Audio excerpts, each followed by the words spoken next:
परमेश्वर पिता धन्यवाद হোক সেই মহান গুরু যিশুর নাম হইতে গুরু যিশুকে তো করব অসংখ্য অসংখ্য ধন্যবাদ। আমার নাম আকাশ, সকলকে নমস্কার। আপনারা দেখছেন জীবন্ত ঈশ্বরের আরাধনা। তো परमेश्वर পিতার ধন্যবাদ হোক, ঈশ্বর তার বচনে বলে গেছে ইয়োব তার 22-21 পদে, বিনয় করি ঈশ্বরের সহিত পরিচিত হোক, শান্তি পাইবে, তা হইলে মঙ্গল তোমার কাছে আসিবে। তো परमेश्वर পিতার ধন্যবাদ হোক যে সত্যি যে ঈশ্বরের সাথে পরিচিত হলে ঈশ্বর যে আমাদের জীবনে শান্তির আশীর্বাদ করে, মঙ্গল বাজার আনায়ন করে। সত্যি এরকম আমরা একটা দিদিভাইকে পেয়ে গেছি যে দিদিভাইয়ের জীবন ঈশ্বর কতটা শান্তির আশীর্বাদ করেছে, কতটা মঙ্গল বাজার আশীর্বাদ করেছে। আজ উনি কিভাবে ঈশ্বরের সান্নিধ্যে আসাতে সন্তুষ্ট হয়েছেন ওনার কাছ থেকে আমরা বিস্তারিত জেনে নেবো। আজকের পর্ব ওনার পরিচয়ের মাধ্যম থেকে শুরু করব। নমস্কার দিদি। নমস্কার। আপনার পরিচয়? তো परमेश्वर পিতাকে ধন্যবাদ করবো, সেই মহান গুরু তাই বৈশিষ্ট্য বন্ধু থেকে অসংখ্য অসংখ্য ধন্যবাদ। সকলকে নমস্কার। আমার নাম পূজা পাত্র, বাড়ি ঘাটাল পান্না, জেলা পশ্চিম মেদিনীপুর। তো परमेश्वर পিতা ধন্যবাদ হোক যে দিদি আপনার সমস্যা কি ছিল, যে কারণে ঈশ্বরের সান্নিধ্যে এলেন, এবং আপনার যে সমস্যা ছিল এতদিন যে অন্ধকারের মধ্যে পড়েছিলেন সেই বিষয়টা একটু বিস্তারিত শেয়ার করুন। परमेश्वर পিতাকে ধন্যবাদ করবো, সেই মহান গুরুর দ্বারাই বৈশিষ্ট্য বন্ধু থেকে অসংখ্য অসংখ্য ধন্যবাদ। সকলকে নমস্কার। ঈশ্বর ধন্যবাদ হোক। আমার কি 8 বছর বয়স থেকে প্রচুর পরিমাণে অসুবিধার মধ্যে ছিলাম। কি আমার কি প্রচুর সর্দি কাশির ধাত ছিল। আমার এতটাই পরিমাণ সর্দি কাশির ধাত ছিল কি আমাকে সর্বদাই কি এতটাই ধাত ছিল কি আমার একটু ঠান্ডা লেগে লেগে যেতে কি আমার কি শ্বাসকষ্ট হতো আর কি আমার কি মানে ছাতিতে কফ বসে যেত। ঈশ্বরের ধন্যবাদ হোক, আমি কি নদীতে বলো পুকুরে বলো বা ঠান্ডা জলে চান করতে পারতাম না। আমাকে জল গরম করে চান করতে হতো, সে শীতকালই হোক বা গরমকালই হোক। মানে তখনই কি আমাকে কি হতো ঠান্ডার জন্য কি আমাকে গরম জল করে চান করতে হতো। আর কি আমি ঠান্ডা কিছু জিনিস খেতে পারতাম না, এতটাই ঠান্ডার আমার ধাত ছিল। প্রচুর পরিমাণে ঠান্ডা লাগতো, কোনো কোনো বিষয়ে আমার এত ঠান্ডা লাগতো, কোথাও কি আমি এতে শীতকালে কোথাও যেতেও পারতাম না। এরকম বিষয় থাকতো কি আমার এতটাই ঠান্ডা ধাত হতো। সর্বদাই কি ছাতিতে কফ বসে যেত, ছাতিতে কফ বসে গেলে কি আমার কি ছাতি প্রচুর যন্ত্রণা হতো। যন্ত্রণা হওয়া থেকে কি সেখান থেকে কোনো পরিত্রাণ মানে নানান রকম ডাক্তার দেখে সেখান থেকে পরিত্রাণ পাইনি। তো ঈশ্বর ধন্যবাদ হোক, আমি কি স্কুল যখন যেতাম তখন কি আমাকে সর্দির জন্য বা কাশির জন্য সর্বদা আমাকে মানে ওষুধ নিয়ে স্কুলকে যেতে হতো। নাহলে আমার স্কুলের মধ্যে এতটাই পরিমাণ শরীর খারাপ করতো কি আমাকে স্কুল থেকে মাঝে মধ্যে বাড়ি পাঠিয়ে দিত ঈশ্বরেরা। আর কি আমার তারপর কি আমার গ্যাস অ্যাসিড অম্বল ছিল, গ্যাস অ্যাসিড অম্বল প্রচুরই ছিল কি আমার সর্বদা পেটে যন্ত্রণা হতো, ঠিকঠাকভাবে মানে কিছু খেতে পারতাম না, এতটাই গ্যাস অ্যাসিড অম্বল ছিল। মাঝে মধ্যে কি কিছু খাওয়ার পরে কি সঙ্গে সঙ্গে আত্মার বমি উঠতো, এতটাই কি আমার হচ্ছে মানে গ্যাস অ্যাসিড অম্বলের ধাত ছিল।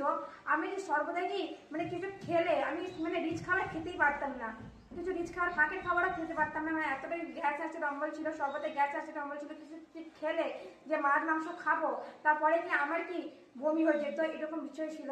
তারপর কি লকডাউনের সময় এইসব অসুবিধাগুলো ছিলই। তারপর কি লকডাউনের সময় কি আমার প্রচুর পরিমাণে একটা রোগ ধরা পড়ে, যে কি আমার শ্বাসকষ্ট, এত পরিমাণে শ্বাসকষ্ট হতো কি আমি কি পড়তে বসতাম, পড়তে বসার পরও কি মানে মাথায় একটু চাপ দিলে কি শ্বাসকষ্ট চালু হয়ে যেত, এমন বিষয় হতো।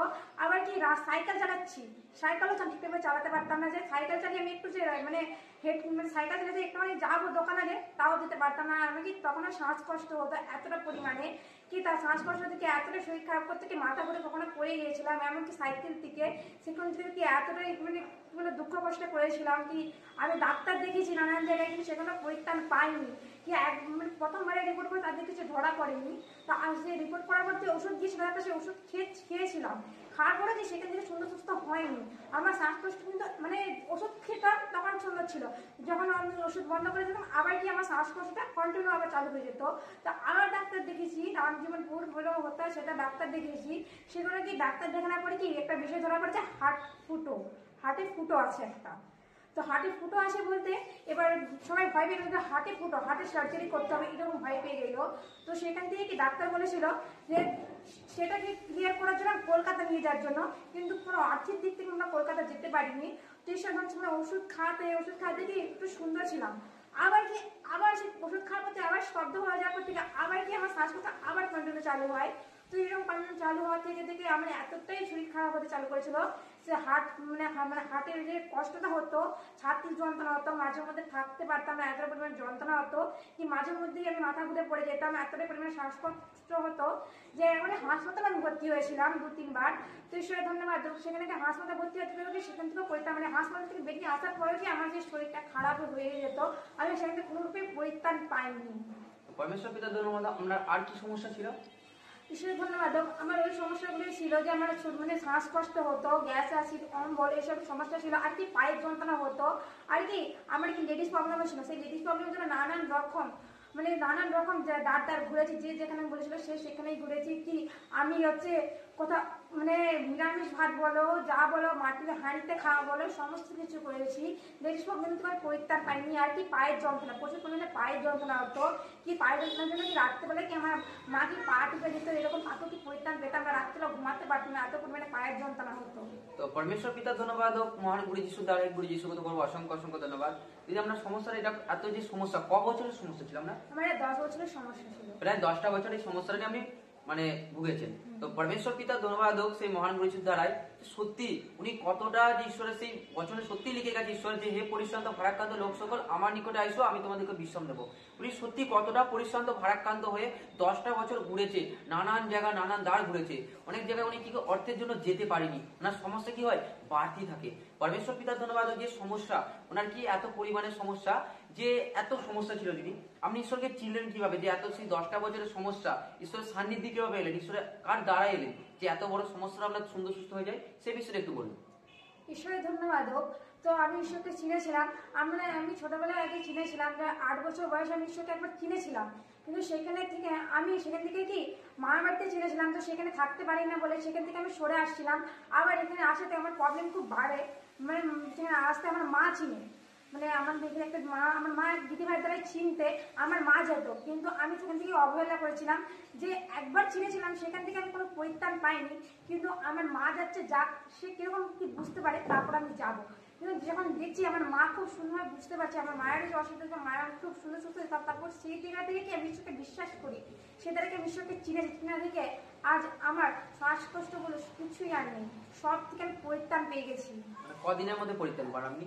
ঈশ্বরের ধন্যবাদ হোক, আমি পরিত্রাণ পেয়েছি 1 সপ্তাহের মধ্যে পরিত্রাণ পেয়ে গেছি। মানে 1 সপ্তাহ মন্ডলী যাওয়াতে পরিত্রাণ পেয়েছেন। তিনি আগে যখন প্রথমবার যখন 8 বছর বেলায় যখন ঈশ্বরকে চিনেছিলেন, যখন এই সমস্যাটা ছোট থেকে হয় যখন সমস্যাটা যখন চিনেছিলেন, সেখানে আপনি কদিন ঈশ্বরের সাথে যুক্ত ছিলেন? ঈশ্বরের ধন্যবাদ হোক, সেখানে আমি যুক্ত ছিলাম 1 বছরের মতো যুক্ত ছিলাম।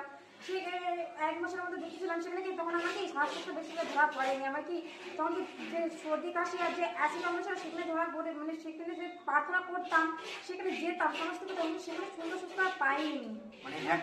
মানে একটা বছর আগে আপনার যে সমস্যাগুলো ছিল সেগুলোর জন্য গিয়েছিলেন, তো সেখানে কিছু ঈশ্বরকে না বুঝতে পারাতে চলে আসেন এবং বন্ধ করে দেন। তারপরে যখন ঈশ্বরের এই বার্তা আপনার মায়ের দ্বারাই পান, আপনার যখন শ্বাসকষ্টের প্রবলেম ধরা পড়ে, তার সাথে এই যেমন হার্ট ফুটো যখন ধরা পড়ে, তারপরে ঈশ্বরের কাছে যখন এলেন, ঈশ্বরের কাছে 1 সপ্তাহের মধ্যে আসাতে ঈশ্বর আজ আপনাকে সুস্থ করেছে।